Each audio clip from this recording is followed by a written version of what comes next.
everybody, and welcome to the Michigan International Speedway. I am Michael Norman, the official voice of the Budweiser All-Pro Series. We are here today for a race. Well, I'm off the count. No, this is 8. Either way, I can't count, so either way. Seth Cole, you're up here with me again. It's going to be a hell of a race here at Michigan. You know a lot about this racetrack. Take us when it comes to driving around this track, especially with this new car.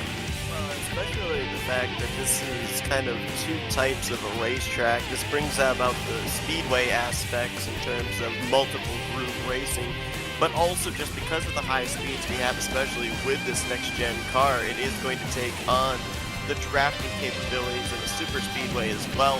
So it's going to be all about positioning yourself. You're going to want to have that draft down the straightaway, but then you get into the corner and you're going to want to make sure you get clean air to the nose and try and find a lane that the car or cars in front of you are not running. So it's a very interesting dynamic that drivers have to kind of balance here at a track like this, as well as the sister track at Auto Club. So we'll see who's going to be able to do it the best. I'm also going to be curious to see, with it being as spacious as it is, we could end up seeing green flag pit stops, which means that drivers that didn't get exactly the best qualifying result today, they may be able to have a chance to work their way from the back to the front. So keep an eye on some of those drivers back in those final 2, 3, 4 rows. We'll see if they're going to be up here by the end of the day. That's absolutely true. Laura Chung, her second pole of the season in that number 11 Toyota, alongside Marcus Schuenberg. They are at the front row here.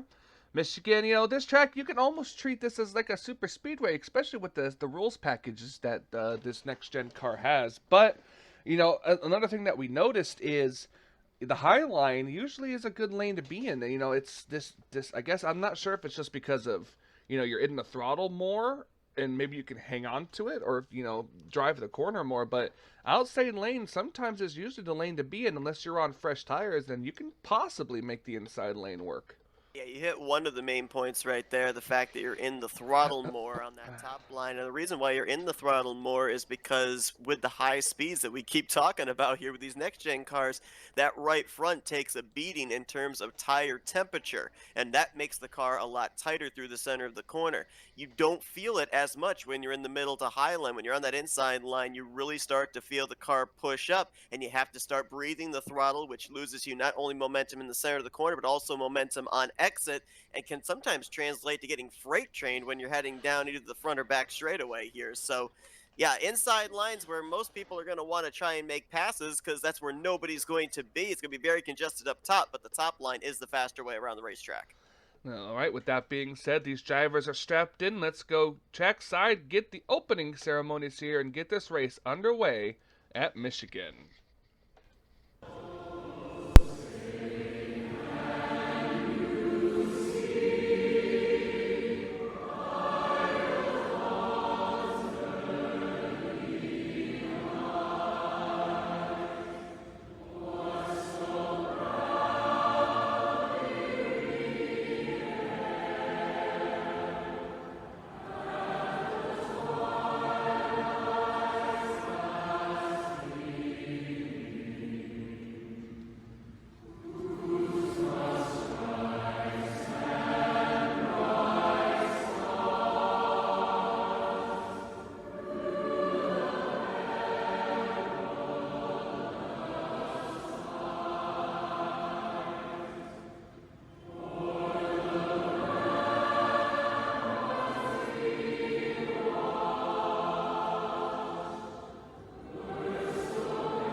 fans, it's time for the most famous words in motorsports. Here to give the command to start the engines, please welcome today's Grand Marshal, country music star, Trace Adkins. Drivers, start your engines.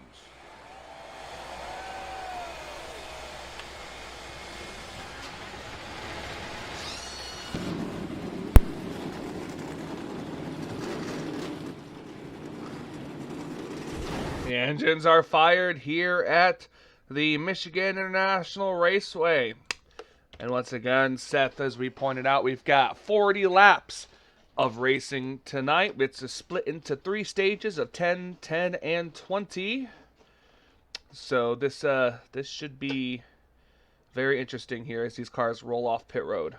Based off the projected fuel window you were talking about before we came on the air, I think the first stage could be pretty straightforward. I think that whoever's running up there near the top 10, near the end of the first stage, will more than likely get those stage points. Stage 2 might be interesting, though, because based off what you said, we might be right around the edge of 20 laps that these drivers can make it on a tank of fuel. So it's a question of, do you want to stay out, get those stage points, or do you maybe want to undercut in preparation for the final stint to the end and give up those stage points? But one driver I'm going to be very interested to watch here today is going to be our pole sitter, Laura Chung, because I was actually looking over her numbers during the pre-race ceremonies. You mentioned second pole on the season. She's got an average starting position of around 14th, 15th place. So they've had really good starting track position, but she is third to last in points because they have an average finishing position of 27th. So they've got great starting track position all season long. It has not translated into good finishing results. Maybe today is the day that the defending champ can get it turned around. That's very true. You know, and speaking of the point standings, we got some drivers, or a driver, I forgot exactly which one. It could be Matt McIntyre. Someone slipping down towards that 25th place in points with the win, and we all know how dangerous that is here in the Budweiser All-Pro Series as the pace car dives down onto pit road. We're getting ready to start this race. Green flag is out. We're underway. I just confirm, you are correct. It is Matt McIntyre, former winner this season, that's falling down. Oh, we have a car on blow it up already. Oh, yeah. I think that is the 7th. Nope, that's Nick Gunther. That's last week's winner. Wow. Nick Gunther already, and it says an engine problem on that number 21. It still seems under power, so that could be a good thing. They could be able to just come straight to pit road and be able to look under the hood. He got that win last week at Atlanta Superspeedway. It jumped up 13 spots in the standings to 16th, but if this is a DNF today, he may lose as many positions as he gained last week. No, that's true. Laura Chung will lead the first lap. Look at the lead she's got. And we're going to see if the outside lane becomes more of a factor here. As you can see, some of the cars wanting to go up to the outside lane, but it's all about the momentum. And we'll see them continue to migrate further up the racetrack the longer this run goes on. Before we had that problem there with Nick Gunther on the front straight, I was going to mention that, yeah, it is Matt McIntyre, the former winner that we got to keep an eye on here today. Lost 5 spots in the standings after Atlanta last week, 21st in points. Right now, he comes into this race only 7 points above that cut line. So keep an eye on driver 17. Go back here at Matthew Rodriguez, excuse me, the other Matt. Actually, the Matthew. We've got a Matt and we've got a Matthew. Yeah, that's true too. Some of these cars got to watch out too. We've seen how, when you're sitting in the driver's side of a race car, it's sometimes a little hard to tell where the right side of your car is at in comparison to what you're seeing at your review. So some of these cars actually do scrape that outside safer barrier sometimes if they get trying to arc it into these corners. And it really doesn't hurt the car. You hear the scrape, but you don't visibly see anything on the side of the car. It honestly doesn't really even lose you that much momentum, but drivers try and get that optimal swing out to be able to get the best entry in terms of speed possible going into turn 1. It's when you're on the top side of a 3 wide or something, you have to be a little bit more careful because more than likely that middle car is wanting to move up as high as it possibly can and also trying to give room to the car on the inside. So what's merely a brush right now for a few of these guys, it could turn into a bigger problem if we get a little bit further into this run and drivers start running out of room. These gaggle of cars back here, 3 wide and more, coming back here trying to give each other as much room as possible. Now, Michigan is a wide racetrack, but not as wide as like Auto Club, but you know, and it all comes down to how you get into the corner too. If you're on the look at like Cody Lamas right there, entered just slightly higher than Nathan Ormond in the 23, and was able to use the momentum to just drive right past him. Nathan Ormond's going backwards. You wouldn't normally think that the shorter way around the racetrack, the inside line, was going to be the slower way, but Ormond has lost about 6 or 7 spots in the last 2 laps because he couldn't get up to the middle or outside line. He was trapped on the bottom.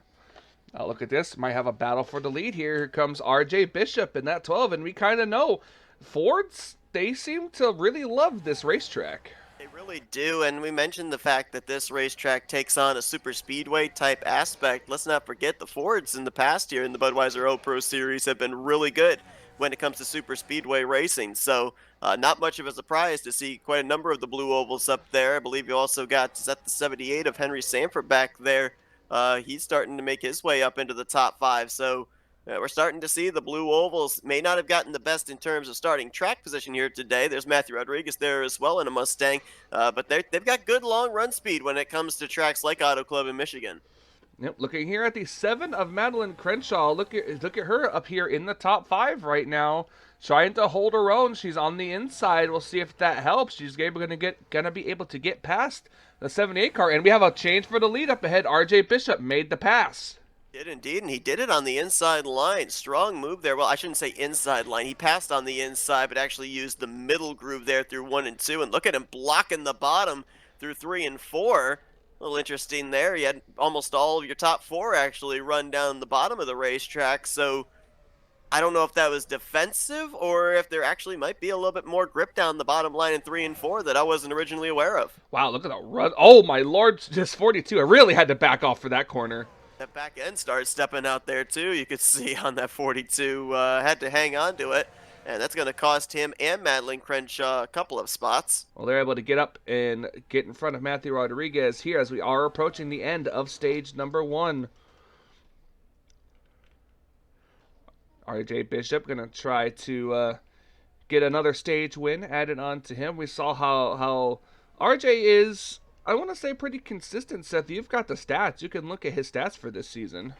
Consistent, though the statistics don't really show it. You'd have to actually look at his average finishing position to be able to get an idea of how consistent he's been. 16th place average finish. But in 8 starts, he's only got 1 finish inside of the top 5, only 3 finishes inside of the top 10. So a lot of people, they don't really highlight drivers that finish 11th through 15th, but you know, I think that's where RJ has been finishing most of the year, and that's why he's up where he is in the point stage right now, 9th overall.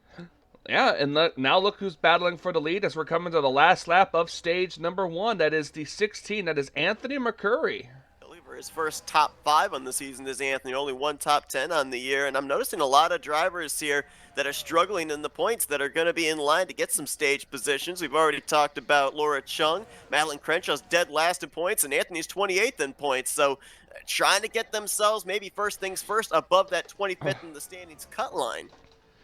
As they're coming through the corner, the 12 of look at the run he's going to get on the outside though. Don't think it's enough, I don't think. Yeah, say not going to quite be enough. Anthony McCurry is going to win stage number 1 here at Michigan. Waiting for us to cycle around. There it is right there, your official top 10. Congratulations to Anthony and those drivers in the top 10. As they head around, we're going to step aside, take a quick commercial break, and be right back with more action here at Michigan.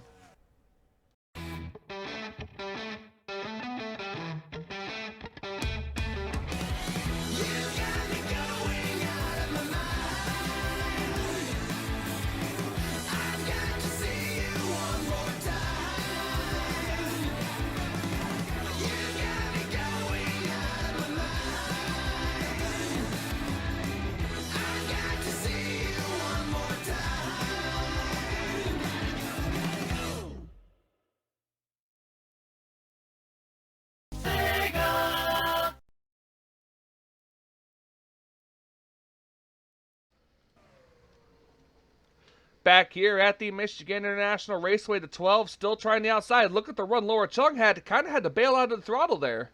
She had a big run there, but didn't have anywhere to be able to take it. I don't think she felt all that comfortable going down to the inside, especially coming off of that corner. And Fortunately, Anthony and RJ, they were blocking the other 2 lanes off of 4.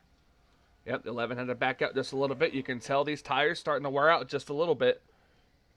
But I like that move that we had from RJ Bishop there just before we went to the commercial, coming to that stage checkered flag. He tried that outside line out of turn 4 to see what would happen, what kind of momentum he could get. Coming back to the start-finish line, was able to get alongside of Anthony, is now starting to drop back a little bit. I think 11's coming in. Yep, pit stop starting, so I guess I was slightly wrong on that, unless she just has an issue. Or strategy. Nobody else coming in, so... It's strategy. It could be strategy. This is a huge IQ play, or there's something amiss. And we'll have to find out. Let's see. Oh, speaking of which, let's see. Is the 21 still? Oh, no, the 21 is not still on the racetrack. It is a DNF. Well, that allowed the 16 to go away, but look what it did to the rest of the... Oh, wait a minute. Matt Rod. 6 is trying to pit in. Trying to do it from the 3rd lane. That was a little sketchy. Bit sketch. Our race leader's in as well. That's going to hand the lead over to Schuenberg in the 42. Well, you figure one car dives to pit road. That's going to bring the rest of them in. Yeah, and it's going to be interesting to see here with Laura Chung coming to pit road all by herself. Michigan Auto Club aren't necessarily racetracks where you have to come to pit road with a group, leave with a group. So we'll see if the 11's able to translate back up inside of the top 5 where she was running before she dove onto pit lane. The one benefit that she's going to have is she came down a clean pit road. Nobody in front of her to hinder her entry onto pit road. Nobody around her when she was in her pit stall, so a clean exit. That could be a difference maker because a lot of other drivers have had to kind of adhere to everybody else's braking and lifting zones off of 4. Speaking of Laura Chung, there she is. You'll see her across the start finish line, bottom of your screen, right there, as the rest of these leaders come down pit road. It's her lap back there, so we'll see if she can make another 2 miles before Schuenberg and company complete their pit stops. We're going to look at this camera as you see if they all come out where they're supposed to be. 16 of Anthony McCrory led that bigger group the previous lap down pit road, so he wouldn't have had anybody hindering his access on a pit lane entry. So I would be surprised if he doesn't cycle back out to the front here once all said and done. There they are right there coming out.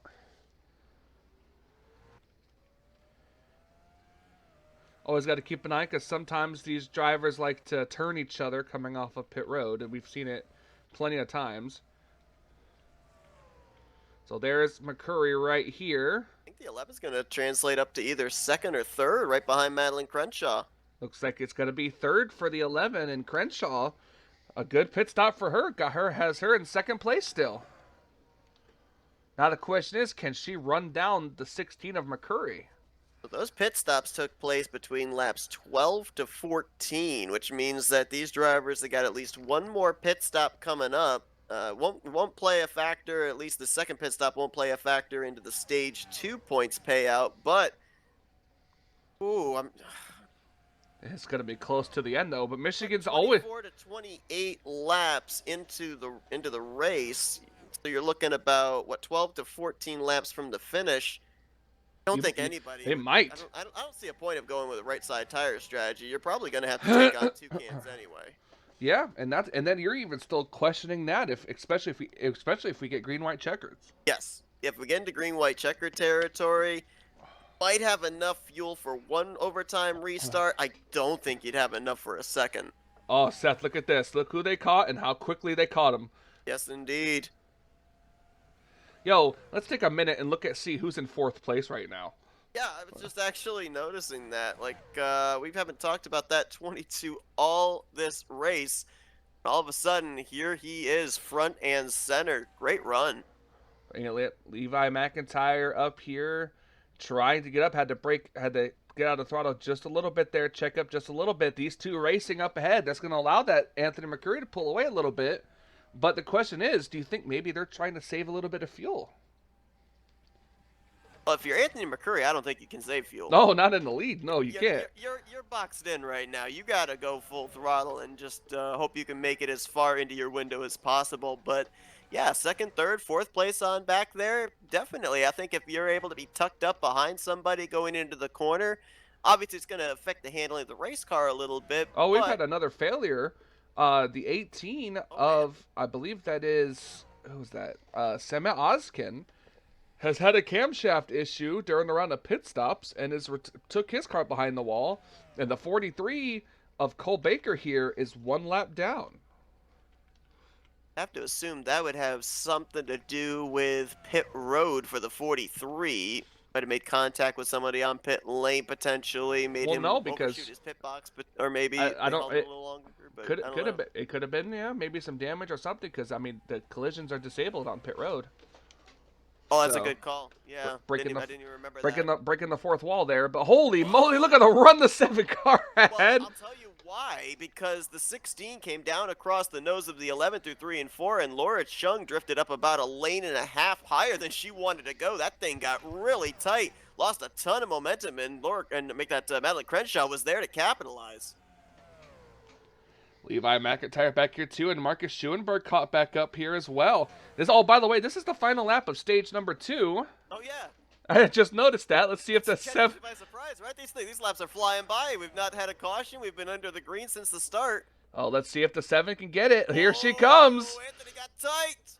Yes, he did. Has the momentum coming to the green checkered flag Oh, it's close. at the line. The 7. Madeline Crenshaw wins stage number 2. Everyone has crossed the start-finish line. There's your results showing. We're going to step aside, take a quick commercial break again, and be back for the finish here at Michigan.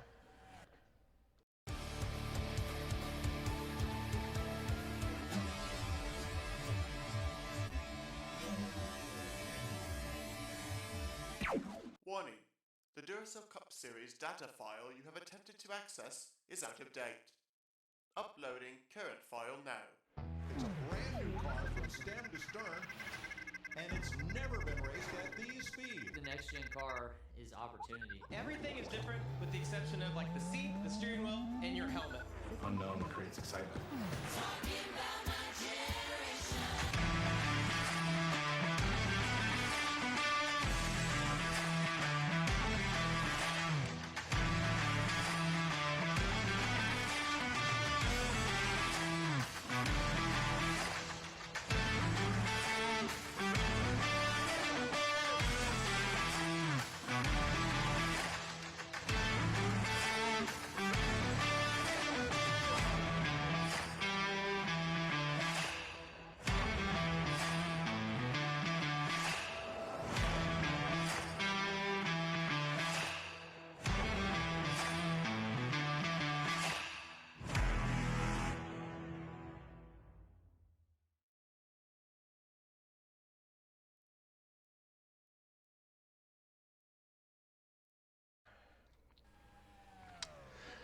Back here for the final 20 laps of racing here at the Michigan International Speedway. Madeline Crenshaw leading Anthony McCurry back to second. Now a change for third. Here comes Levi over the 42 of Schuenberg.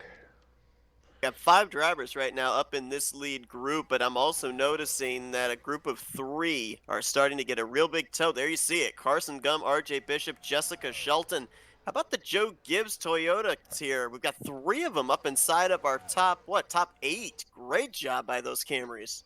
Yeah, I'm not sure who the one missing is. It's Ozkin who's out of the race. race. Oh yeah, that's right. I forgot Ozkin. I mean, but that's also got to be a little. 11's coming in. It maybe. No, she just was running the inside. Oh wow, okay. That kind of caught me by surprise, and I was a little bit worried if she was coming to pit road because that would have put her not making it on 4 gas. laps away, 4 laps from making it. Yeah, that would not have been good. But I think she is going to more than likely be one of the first ones onto pit road. That might be why she kind of dropped back there, so that way she's able to have an ease of access getting onto pit lane, not running the chance of somebody, maybe running her over or something. Fastest car on the race, fastest lap of the race so far is held by the number 78 of Henry Sanford, and the 16 of McCurry is not that far behind. Which is kind of surprising with Anthony, right? Because he spent a good portion of this race out in front. Didn't exactly have a lot of opportunity to be able to get the Shelton track. going to take it 3 wide here. Got the space, going to get in front of Schuenberg going into turn 1. Outside lane going to prevail this time, though.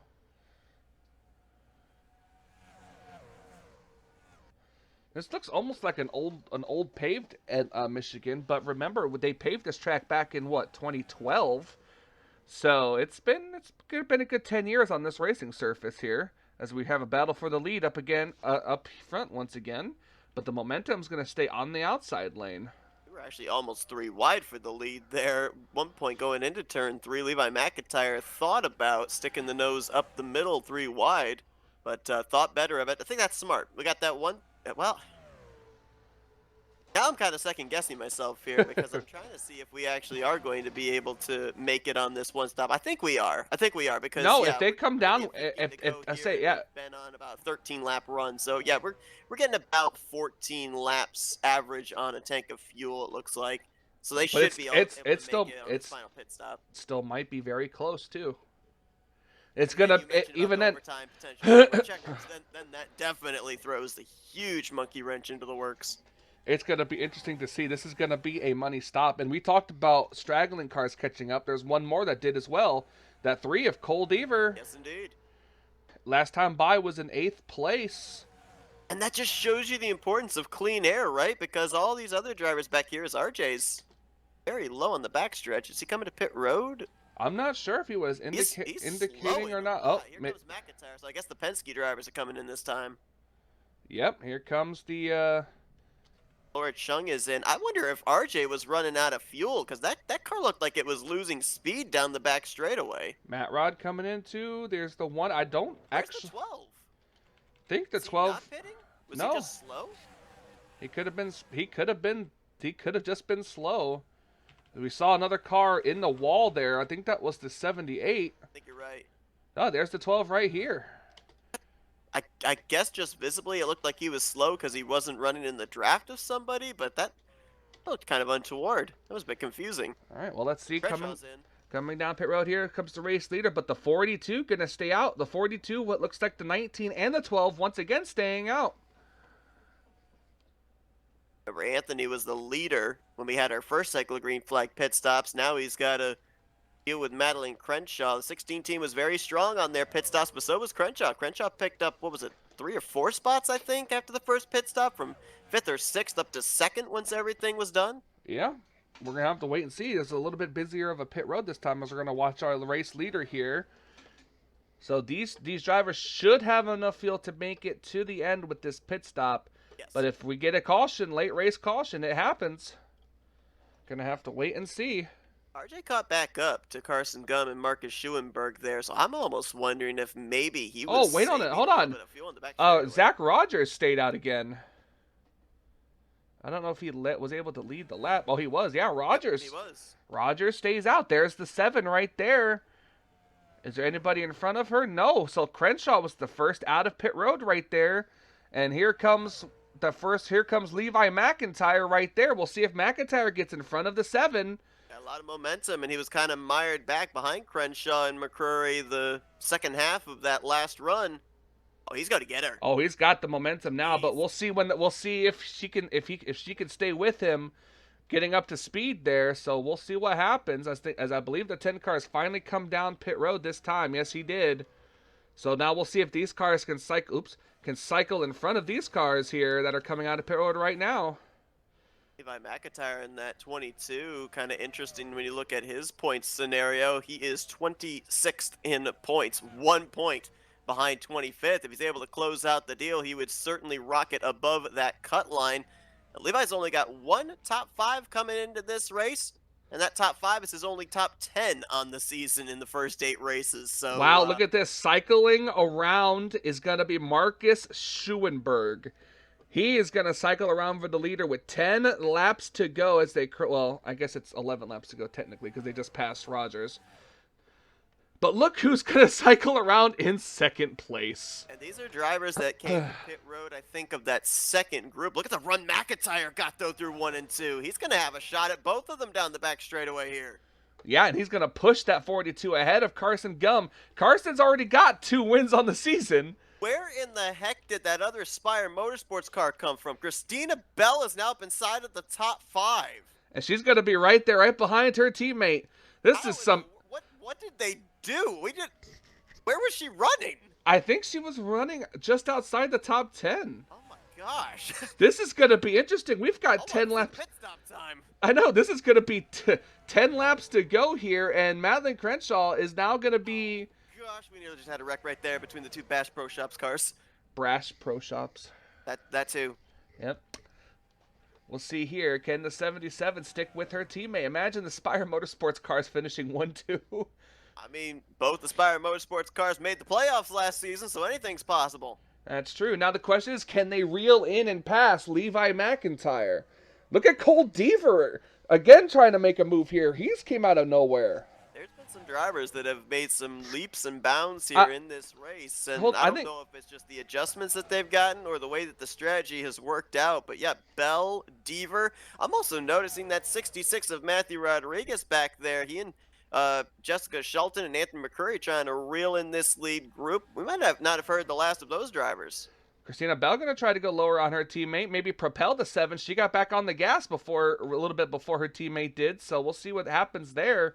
That is the toughest thing when you're that car on the outside and you've got somebody to the inside like that, because your gut instinct when you're in the center of the corner is, I got to be the first one back to the throttle so that way I can clear them off of turn 2 or turn 4.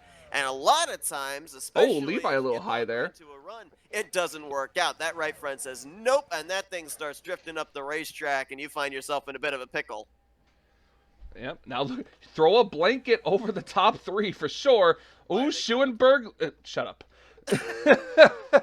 Schuenberg tried. He peaked, but couldn't get the momentum there. Oh, this is going to be fun to watch. Cole Deaver. Yep. Christina Bell, he got a nice run through 3 and 4. And the more they race side by side back here in the latter portion of this top 5, the more of a chance it's giving to Laura Chung and Carson Gum, maybe even Anthony McCurry and Jessica Shelton to catch back up to this lead group. Anthony's actually broken away from Shelton and has caught the draft of Carson Gum. Oh, well, these cars are a little bit more spread out this time. Levi going to be able to hold it good, but look at the run the 7 car will get just by running half a lane lower than the 42. Spread out is actually a good thing if you're second place on back, because that gives you the opportunity to get in the slipstream of the leader and get a big run either down the front or back straightaway. 7 car trying to run half a groove lower, get some clean air maybe? Exactly what she's doing, and it's not going to quite work out there. It looked like she might have had to breathe the throttle off of 2, but she got up in front of Deaver before he was able to take advantage on the top side. This could be Levi's race. 6 laps to go here. The 7 car kind of now the 3 is going to try the outside, but just moving up that little bit's going to cost the momentum there. So we'll see if the 42, I mean, we all know that at certain racetracks with these race cars, there's always that little bubble of air that allows you to catch up to the back bumper, but not quite be able to make the pass. I'm going to remind you of something that we've had happen earlier on in this race. We're going to have an official checkered flag waving here at the conclusion in the next 5 laps, 4.5 down this back straightaway. Remember what happened at the end of both of our stages, though? RJ Bishop tried to get around the top side on Anthony McCurry, come into the green and white checkered, and then we saw that photo finish between Madeline Crenshaw and Anthony McCurry for the conclusion. Oh my lord! Do not think now we have 5 cars up in here. In this group are not planning some kind of a last lap move on Levi McIntyre. I agree, and I think Levi is waiting for it. Cole Deaver has 2 wins on the season already, and if I'm not mistaken, they were back-to-back wins for that 3 car. Oh, wait a minute! They're catching the 45! What? They just split him in the middle. Something's amiss with Benjamin Miles. Very much so. He is big time off the pace. He's got only right front damage. He's only running 145 miles per hour. Could be down a cylinder. Something broke or is broke on that 45 car. This racetrack has been unforgiving to mechanical parts. We've got 2 drivers out of the race with mechanical issues. Miles just look at this 3 wide for second place. And don't forget, Cole Deaver comes into this race the points leader as well. There's nowhere for him to go. There's no further up the leaderboard for him to go, so he's got nothing to lose. Levi is loving everything in his mirror right now. He's not even looking in his rearview mirror. His spotter is telling him clear by 5, and he doesn't even care of what's happening back there. Not at all. Anthony's been one of the fastest cars here today. I think he's led almost, well, he might not with Levi being out front here, but I think he's almost led the most laps today, if not led the most laps. I think he might have something to say about this if he can get around the 7 and the 11. 2 laps to go here at Michigan. Now that they're about single file, can that 7 car get enough of a run to try to pass the 22? Yeah, she's got nobody to hinder her right now, so it is a 1v1 here with a lap and a half to go. Oh, look That at run, she just closed up about 2 car lengths down the back straightaway, and that was just via draft. She made a last lap pass to win stage number 2. She did, that's right. She's gone to school. White flag is in the air. 1 lap of racing to go here, and somebody was coming down pit road. I don't know who that was. See it just back there. Couldn't tell who that was either. I'm not sure. Oh, it was Matt Rodriguez, and the 45 is still on the racetrack. He's just trying to finish the race. Okay, it's good. She's gonna have to sail it. Close enough this time. She was about a car length behind McCrew, and she made the move back on lap 20. Nope, she had to have sailed it into the corner, and unfortunately, she was not close enough.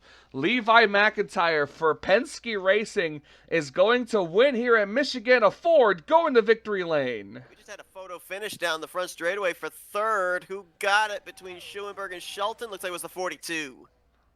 By a tenth of a second.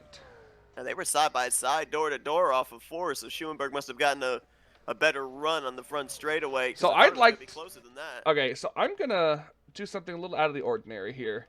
I'm gonna look back at Benjamin Miles and see when he was starting to run at half the pace here. So let's see, he's running full speed here. Getting in the wall? He's slowing down. Right here, he's already slowing down. Like there was something maybe wrong with his car. Yeah, look at him right here. He doesn't even. Yeah, he does. His engine must have been expired. I think he lost the cylinder. Yeah. Oh, gosh, and then Kyle Matthews nearly dumped him. Oh, I mean, he should be going up to the wall at this point. Yeah, agree. I mean, look, he's holding up Dylan Young and William Brock. And it's just getting worse from here. That could have been our first caution of the day.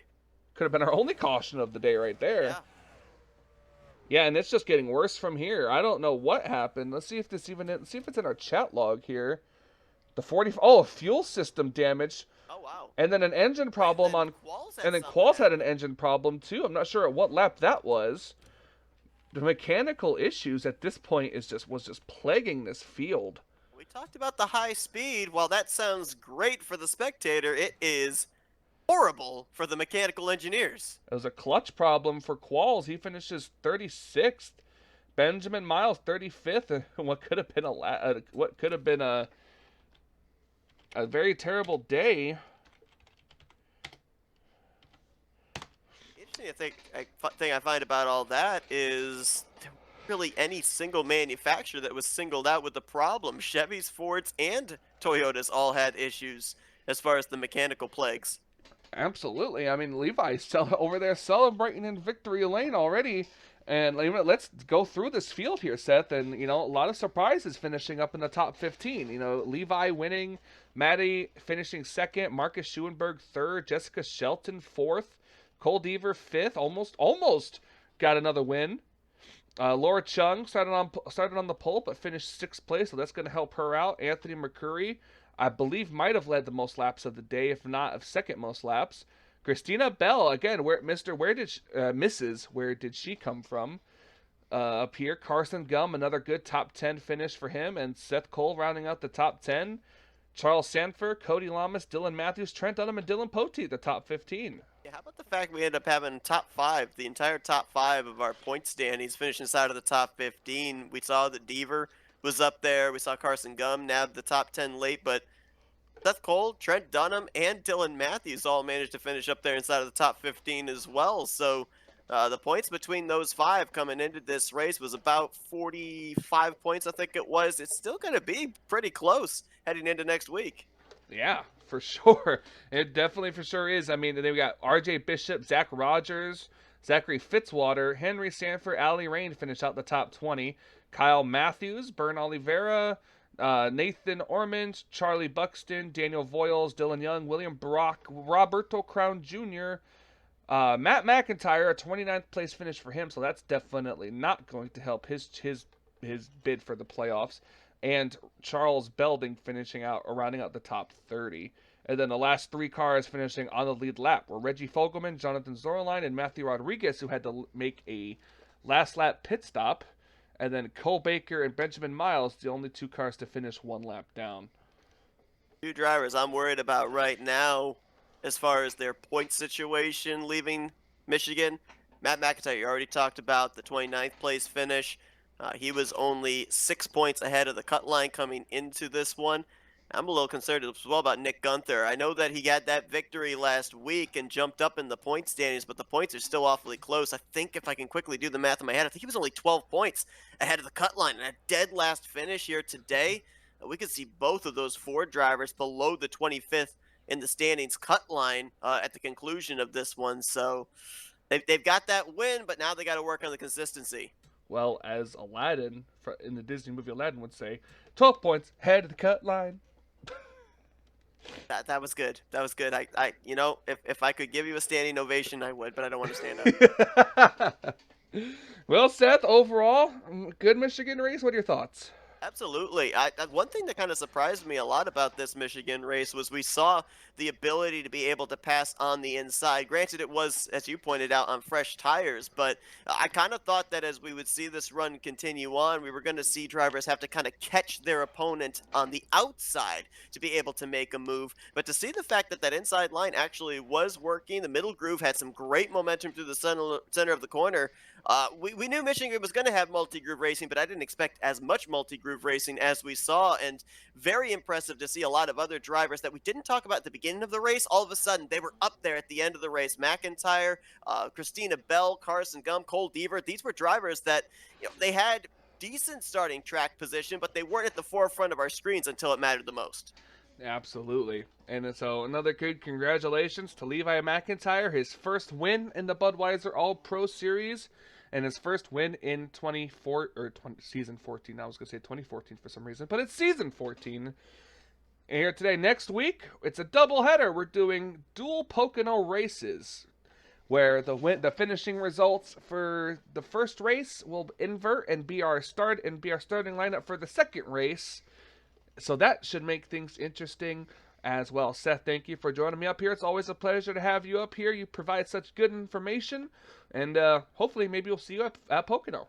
I provide information. Whether it's good or not is kind of up for interpretation. But yeah, great to be back up here again. Great race here today. Was glad to be a part of it. Absolutely. So thank you guys so much for watching. These drivers are packing up and heading to the mountains of Pocono. Until we meet again. Packing up.